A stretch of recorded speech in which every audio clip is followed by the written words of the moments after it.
New green space in downtown Rochester. $6 million is being set aside in the state budget for a first ever park. I think it's terrific. I mean, this is an idea that has really been out in the community for a long time. Good evening.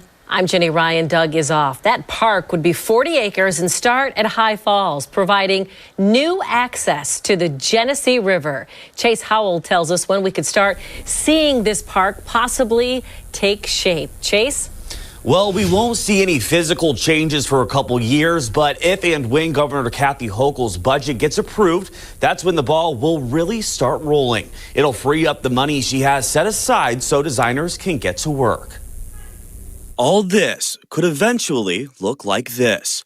High Falls State Park. It would be just awesome, and it's going to be terrific. You know, it's another thing that we can offer our visitors, especially now. In the works, a multi-year, multi-phase effort, though building it won't be a walk in the park. They have been used for generations now, primarily for utility generation, and they're contaminated. So we have to not only acquire them, but we have to make sure these parcels are clean and safe for public use.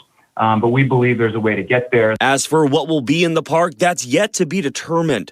Funding the project is also up in the air. Governor Hochul is pledging $6 million in her budget. I have a pretty good idea on how much it will cost in the range of tens of millions of dollars and how we would do that over multiple years. Visit Rochester says the park would draw more people to experience the city's outdoor beauty. They want to be outside. They want the fresh air. You know, and being the gateway to the Finger Lakes is terrific. But to have 96-foot waterfall right in downtown Rochester will be spectacular. Even coming up with different ways to promote the park and Rochester. If you think about it, Boston, New York, Philadelphia, Pittsburgh, Cleveland. So it's a drive market. So, you know, in those markets, this will be part of our marketing campaign. What to do and what's it going to be like when you visit Rochester. Esposito says once the budget passes and the designers are hired, the community will be asked to chime in on what they want to see in the state park to include. Monroe County will start moving out homeless people who seek shelter in the Civic Center Garage downtown. Every person now inhabiting the garage has a warm bed available to sleep in. Sheltering in the garage is no longer an option. Now, after two recent incidents at the Civic Center Garage, the county now says no one will be allowed to stay in the garage. Good evening. I'm Don Alhart. The county is encouraging those people to move into shelters and hotels, as you heard. Jane Chaco is live at the garage right now to tell us why the county is making this change. Jane? Yeah, Don, since December, the county has helped 44 people move into shelters and hotels, and it's unclear how many people are still inside the hotel, but the county hopes with the help of support teams, more people will move out of the garage. 2 weeks ago, County Executive Adam Bellows said no one would be kicked out of the garage.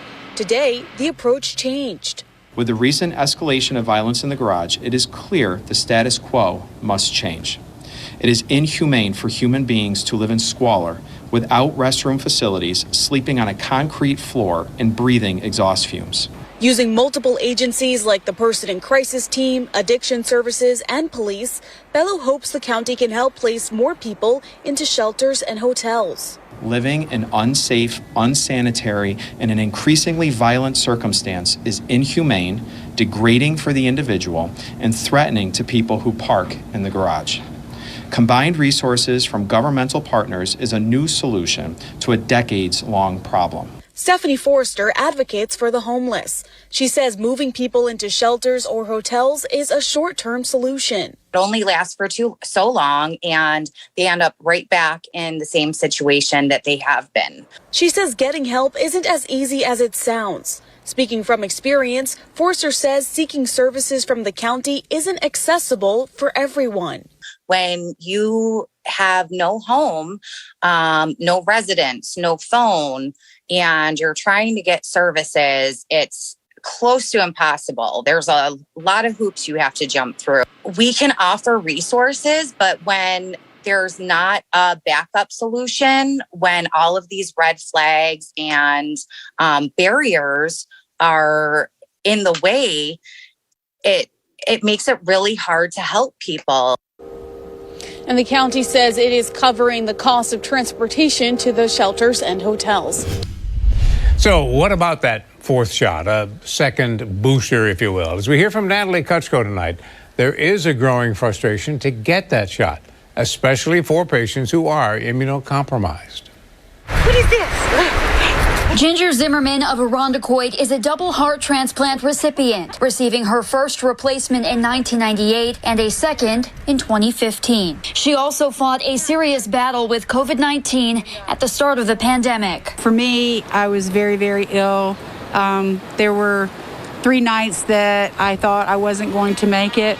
It was a nightmare. Zimmerman says she's taken every precaution necessary, including recently not leaving the house when she doesn't need to. She received her third COVID vaccine in August and has spent the last week in search of a fourth shot, only to be turned away. It was just very frustrating. For me, every day counts, so I want to get it as quickly as possible. You know, not just for myself, but so that I don't give it to anybody if I happen, even though I've had it. The fact that it could be milder does not matter. I don't want it, period. Dr. Shahzad Mustafa serves as chief of the immunology department at Rochester Regional Health. He says the hospital system has been contacted with the same questions and says there's confusion among patients and physicians. CDC guidelines have encouraged potentially a fourth vaccination in immunocompromised individuals, but they are somewhat vague and they haven't totally defined who that may be and what the benefit may be. Going forward, Dr. Mustafa says it's important to better define who may be eligible. I think it's important to define who immunocompromised is. Certainly anyone with organ transplant on immunosuppression is immunocompromised. For Zimmerman, she falls into that category and says she's eager to get her fourth dose, even for the little things. So that I can feel confident again, even just going to the grocery store. Right now, I have things delivered, you know, and I just stick to myself. I don't want to take that risk.